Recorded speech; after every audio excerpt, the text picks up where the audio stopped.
नमस्कार मित्रों, आज हम सुनेंगे ममता कालिया जी की लिखी एक बहुत ही बेहतरीन प्रेम कहानी दूसरा देवदास। तो कहानी प्रस्तुत है।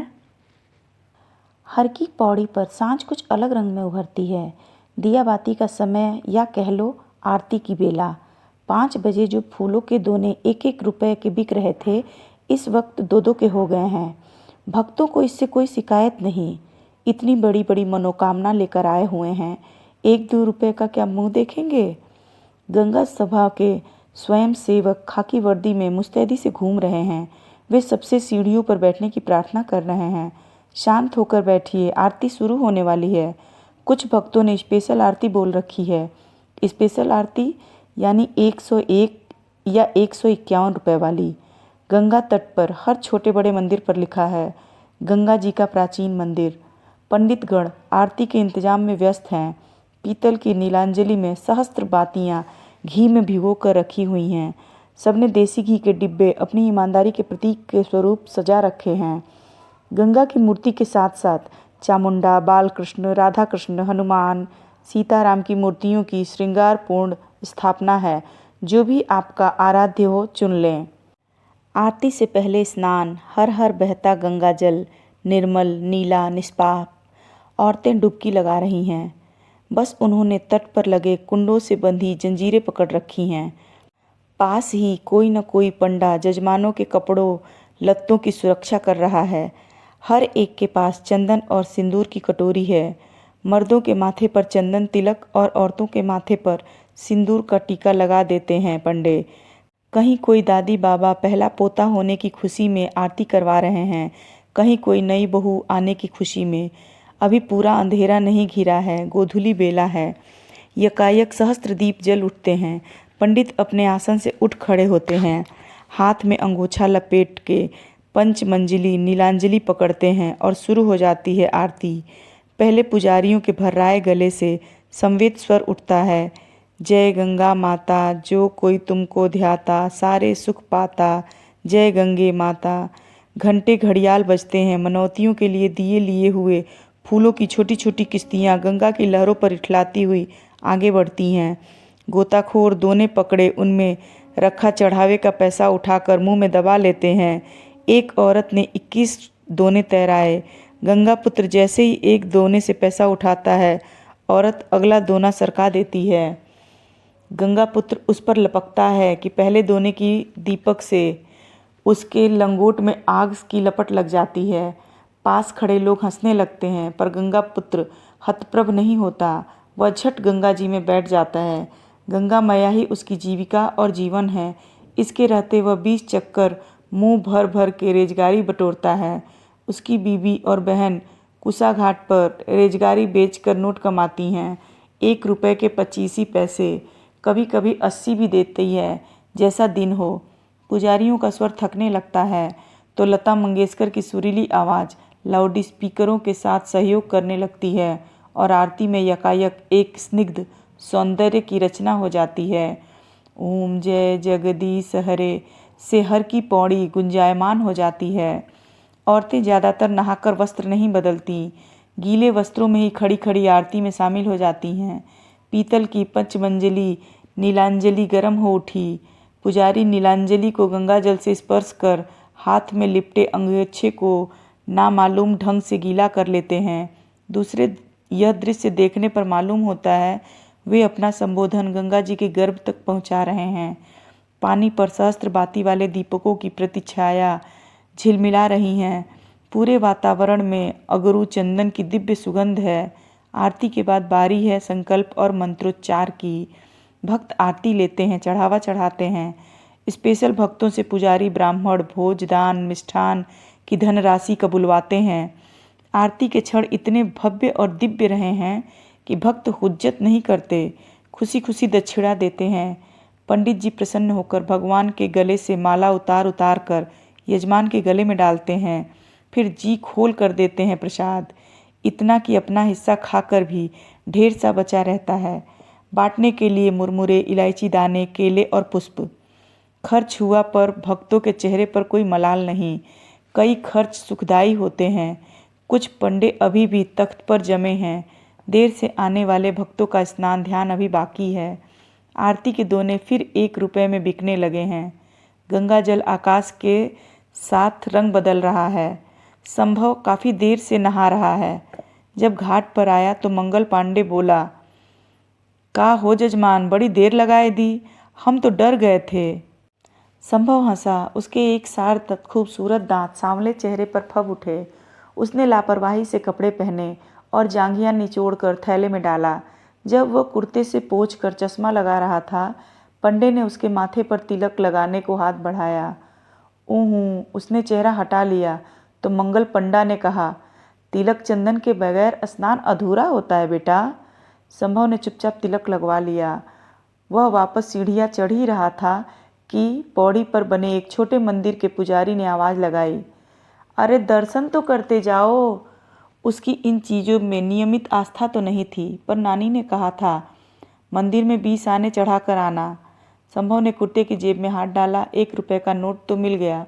चवन्नी के लिए उसे कुछ प्रयत्न करना पड़ा। चवन्नी जेब में नहीं थी। संभव ने थैला खखोरा। पुजारी ने उसकी परेशानी ताड़ ली।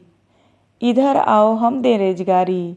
संभव ने झेपते हुए 1 का नोट जेब में रखकर 2 का नोट निकाला। पुजारी जी ने चरणामृत दिया और लाल रंग का कलावा बांधने के लिए हाथ बढ़ाया।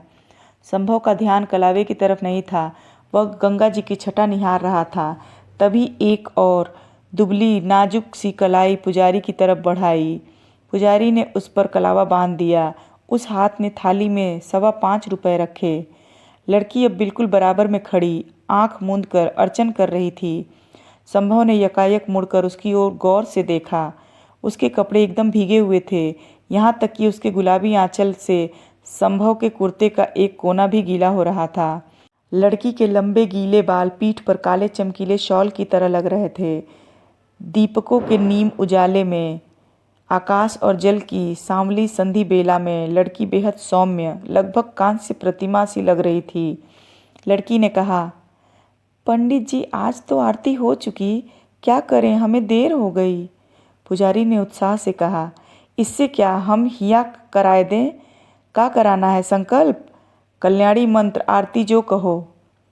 नहीं, हम कल आरती की बेला आएंगे, लड़की ने कहा। संभव इंतजार में खड़ा था कि पुजारी उसे 75 पैसे लौटाए, लेकिन पुजारी भूल चुका था। जाने कैसे पुजारी ने लड़की के हम को युगल अर्थ में लिया कि उसके मुंह से अनायास आशीष निकली, सुखी रहो, फूलो फलो, जब भी आओ साथ ही आना, गंगा मैया मनोरथ पूरी करें। लड़की और लड़का दोनों अकबका गए। लड़की छिटक कर दूर खड़ी हो गई। लड़के को तुरंत वहाँ से चल पड़ने की जल्दी हो गई। शायद उनकी चप्पलें एक ही रखवाले के यहाँ रखी हुई थीं। टोकन देकर चप्पलें लेते समय दोनों की निगाहें एक बार फिर टकरा गईं। आंखों की चकाचौंध अभी मिटी नहीं थी।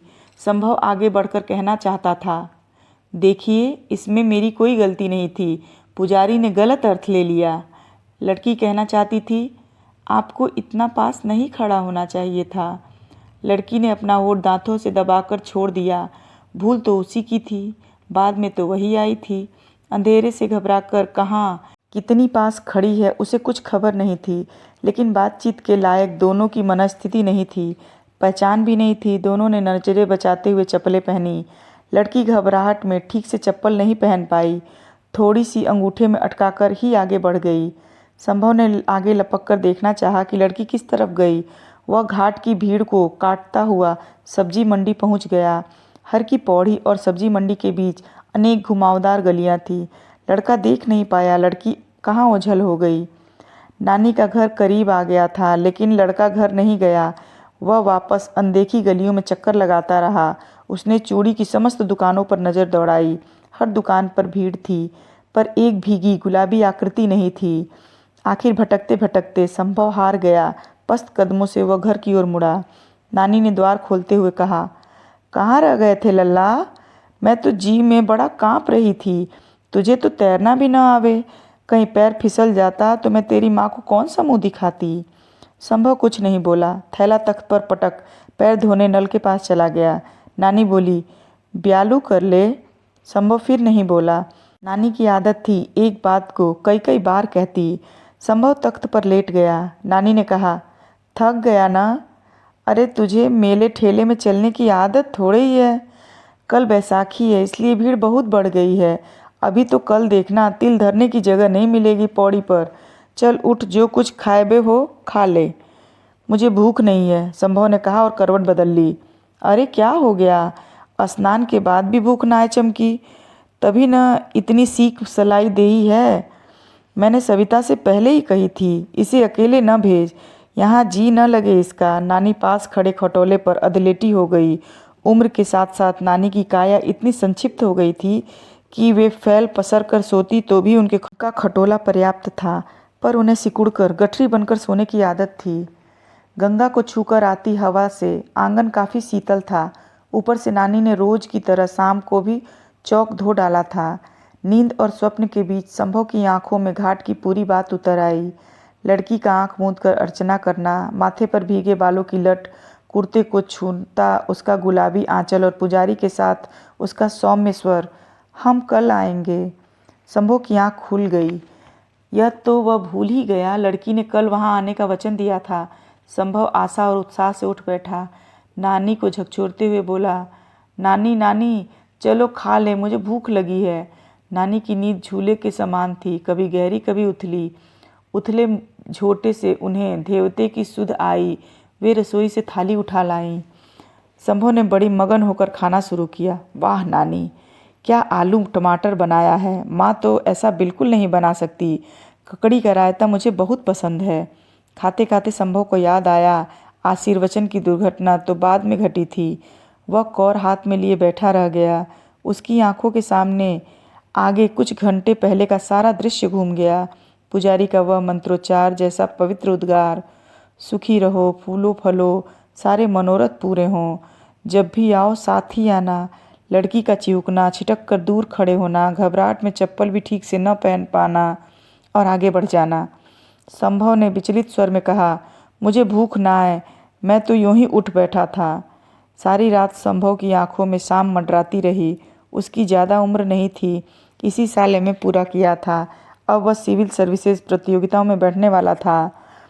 माता पिता का ख्याल था वह हरिद्वार जाकर गंगा जी के दर्शन कर ले तो बेखटके सिविल सेवा में चुन लिया जाएगा। लड़का इन टोटकों को नहीं मानता था, पर घूमना और नानी से मिलना उसे पसंद था। अभी तक उसके जीवन में कोई लड़की किसी अहम भूमिका में नहीं आई थी। लड़कियां या तो क्लास में बाईं तरफ की बेंचों पर बैठने वाली एक कतार थी, या फिर ताई चाची की लड़कियां जिनके साथ खेलते खाते वह बड़ा हुआ था। इस तरह बिल्कुल अकेली अनजान जगह पर एक अनाम लड़की का सदा स्नान दशा में सामने आना, पुजारी का गलत समझना, आशीर्वाद देना, लड़की का घबराना और चल देना, सब मिलाकर एक नई निराली अनुभूति थी जिसमें उसे कुछ ज़्यादा ही सुख, ज़्यादा बेचैनी लग रही थी। उसने मन ही मन तय किया कि कल शाम 5 बजे से ही वह घाट पर जाकर बैठ जाएगा।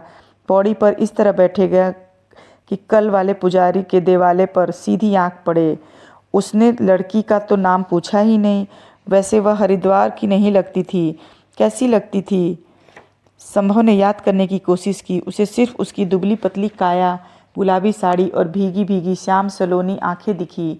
उसे अफसोस था वह उसे ठीक से देख भी नहीं पाया, पर यह तय था कि उसे हजारों की भीड़ में भी पहचान लेगा। अभी चिड़ियों ने आंगन में लदे अमरूद के पेड़ पर चहचहाना शुरू ही किया था कि नानी ने आवाज़ दी, लल्ला चलेगा गंगा जी, आज बैसाखी है। संभव को लगा वह रात भर सोया नहीं। नानी की मौजूदगी में जैसे उसे संकोच हो रहा था। उसने कहा, तुम मेरे भी नाम की डुबकी लगा लेना नानी, मैं तो अभी सोऊंगा। नानी द्वार उड़काकर चली गई तो लड़के ने अपनी कल्पना को निर्द्वंद छोड़ दिया। आज जब वह सलोनी उसे दिखेगी तो वह उसके पास जाकर कहेगा, पुजारी जी की नादानी का मुझे बेहद अफसोस है।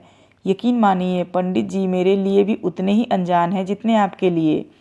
लड़की कहेगी, कोई बात नहीं। वह पूछेगा, आप दिल्ली से आई हैं? लड़की कहेगी, नहीं, हम तो के हैं। बस उसके हाथ पते की बात लग जाएगी। अगर उसके रुख दिखाया तो वह कहेगा, मेरा नाम संभव है और आपका? वह क्या कहेगी, उसका नाम क्या होगा? वह बीए में पढ़ रही होगी या एमए में? इन सवालों के जवाब वह अभी ढूंढ भी नहीं पाया था कि नानी वापस आई। ले तू अभी तक सुपने ले रहा है? वहाँ लाखन लाख लोग नहान कर लिए। अरे कभी तो बड़ों का कहा कर लो। लड़के की तंद्रा नष्ट हो गई। नानी उवाच के बीच सपने 9-2-11 हो गए। लड़के ने उठते उठते तय किया कि इस वक्त वह घाट तक तो चला जाएगा, पर नहाएगा नहीं। हाथ मुंह धोकर प्रार्थना कर लेगा। कुछ देर पौड़ी पर बैठ गंगा की जलराशि निहारेगा। लौटते हुए मथुरा जी की प्राचीन दुकान से गरम जलेबी खरीदेगा और वापस आ जाएगा। उसने कुर्ते की जेब में 20 का नोट डाला और चल दिया। वास्तव में पौड़ी पर आज अद्भुत भीड़ थी। गंगा के घाट से भी चौड़ा मानव रेला दिखाई दे रहा था। भोर की आरती हो चुकी थी, लेकिन भजन जोर शोर से चले आ रहे थे। नारियल, फूल और प्रसाद की घनघोर बिक्री थी। भीड़ लड़के ने दिल्ली में भी देखी थी, बल्कि रोज देखता था। दफ्तर जाती भीड़, खरीद फरोख्त करती भीड़, तमाशा देखती भीड़, सड़क क्रॉस करती भीड़। लेकिन इस भीड़ का अंदाज निराला था। इस भीड़ में एक सूत्रता थी। न यहाँ जाति का महत्व था, न भाषा का महत्व, उद्देश्य का था, और वह सबका समान था। जीवन के प्रति कल्याण की कामना। इस भीड़ में दौड़ नहीं थी, अतिक्रमण नहीं था। और भी अनोखी बात यह थी कि कोई भी स्नानार्थी किसी सैलानी आनंद में डुबकी नहीं लगा रहा था, बल्कि स्नान से ज़्यादा समय ध्यान दे रहा था। दूर जलधारा के बीच एक आदमी सूर्य की ओर उन्मुख हाथ जोड़े खड़ा था। उसके चेहरे पर इतना विभोर विनीत भाव था, मानो उसने अपना सारा अहम त्याग दिया। उसके अंदर स्व से जनित कोई कुंठा शेष नहीं है। वह शुद्ध रूप से चेतन स्वरूप आत्माराम और निर्मलानंद है। एक छोटे से लड़के ने लगभग हंसते हुए उसका ध्यान भंग किया। भैया, आप नहीं नहाएंगे? संभव ने गौर किया। जाने कब पौड़ी पर उसके नज़दीक यह बच्चा आ बैठा था। उसका भाल चंदन चर्चित था। चेहरे पर चमकीली ताजगी थी। अकेले हो? नहीं, बुआ साथ हैं। कहाँ से आए हो? रोहतक से। अब वापस जाओगे? नहीं, बच्चे ने चमकीली आंखों से बताया। अभी तो मनसा देवी जाना है, वह उधर। बच्चा सामने पहाड़ी पर बना एक मंदिर इंगित कर दिखा दिया। यह स्थल संभव को पहले दिन से ही अपनी ओर खींच रहा था, लेकिन नानी ने उसे बरस दिया था। न लल्ला, मनसा देवी जाना है तो क्या उस झूला गाड़ी में तो बैठियो ना। रस्सी से चलती है, का पता कब टूट जाए। एक बार टूटी थी, हजारन मरी गिरे। जाना है तो चढ़कर जाना, हमारा महात्म अलग है। संभव बहुत शारीरिक मेहनत में यकीन नहीं करता था। बरसों से कुर्सी पर बैठ पढ़ते पढ़ते उसे सक्रियता के नाम पर हमेशा किसी दिमागी हरकत का ही ध्यान आता। उसे यहाँ सुबह सुबह नानी का झाड़ू लगाना, चक्की चलाना, पानी भरना, रात के मांजे बर्तन फिर से धो धो कर लगाना सब कष्ट दे रहा था। वह ऐतराज नहीं कर रहा था तो सिर्फ इसलिए कि वह 4 दिन रुककर वह नानी की दिनचर्या में हस्तक्षेप करने का अधिकारी नहीं बन सकता। संभव ने बच्चे से कहा, अगर गिर गए तो? बच्चा हंसा। इतने बड़े होकर डरते हो भैया? गिरेंगे कैसे? इतने लोग जो चढ़ रहे हैं। शहर के इतिहास के साथ साथ संभव उसका भूगोल भी आत्मसात करना चाहता था। इसलिए थोड़ी देर बाद वह अटकता भटकता उस जगह पहुंच गया जहां से रोपवे शुरू होती थी। रोपवे के नाम में कोई धर्मावडंबर नहीं था। उषा ब्रेको सर्विस की खिड़की के आगे लंबी क्यू थी। वहीं मनसा देवी पर चढ़ाने वाली चुनरी और प्रसाद की थैलियाँ बिक रही थीं, 5, 7 और 11 रुपए की। कई बच्चे बिंदी, पाउडर और उसके सांचे बेच रहे थे, 3-3 रुपए में। उन्होंने अपनी हथेली पर कलात्मक बिंदियाँ बना रखी थी, नमूने की खातिर।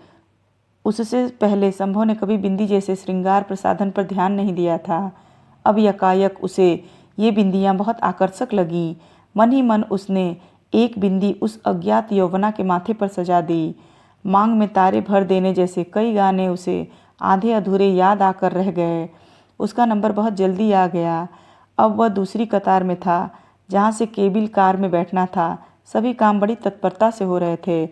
जल्दी ही वह उस विशाल परिसर में पहुँच गया, जहाँ लाल, पीली, नीली, गुलाबी केबिल कारें बारी बारी से आकर रुकती, 4 यात्री बैठाती और रवाना हो जाती।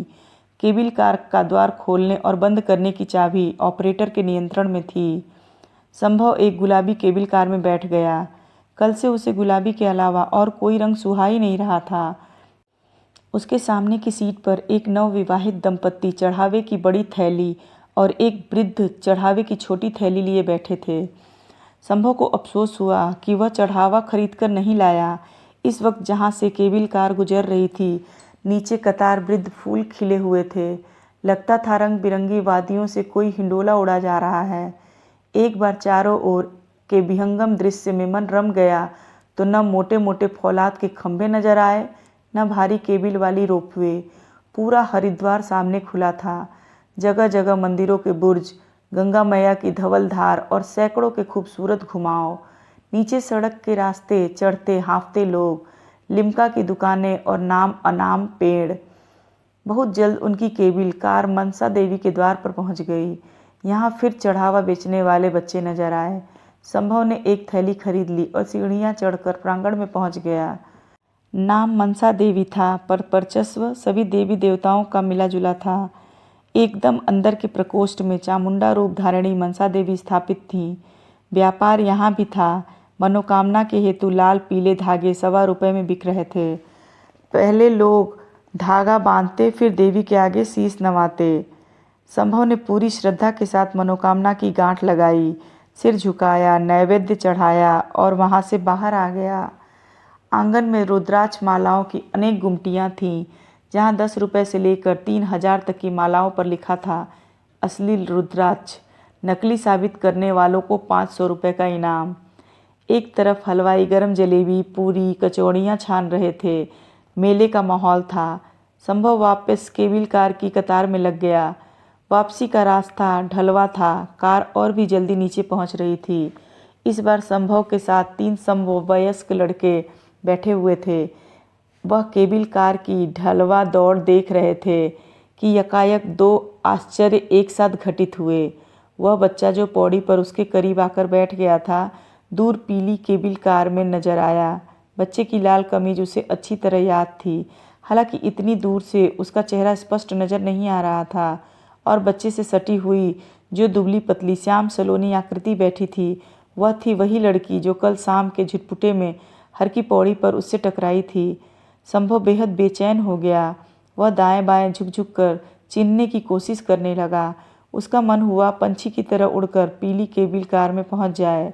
बहुत जल्दी केबिल कार वापस नीचे पहुंच गई।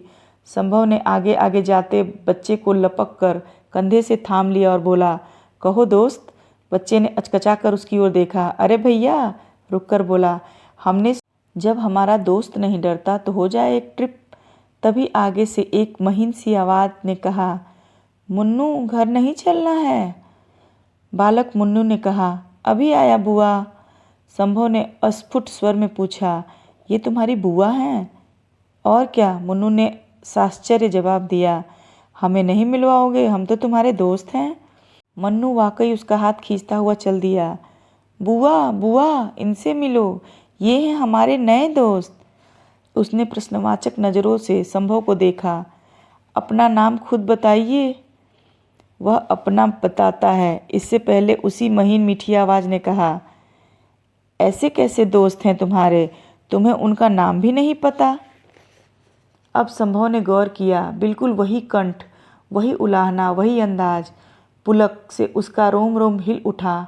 हे ईश्वर, उसने कब सोचा था मनोकामना का मौन उद्गार इतनी शीघ्र शुभ परिणाम दिखलाएगा।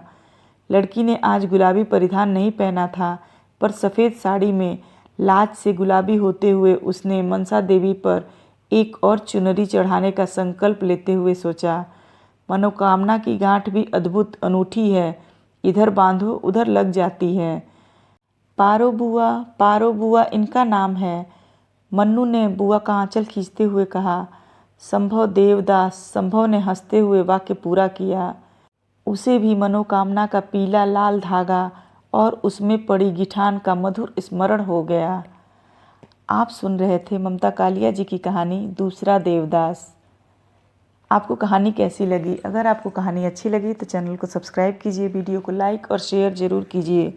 मिलते हैं एक नई कहानी के साथ। तब तक आपका दिन शुभ और रात्रि मंगलमय हो। धन्यवाद।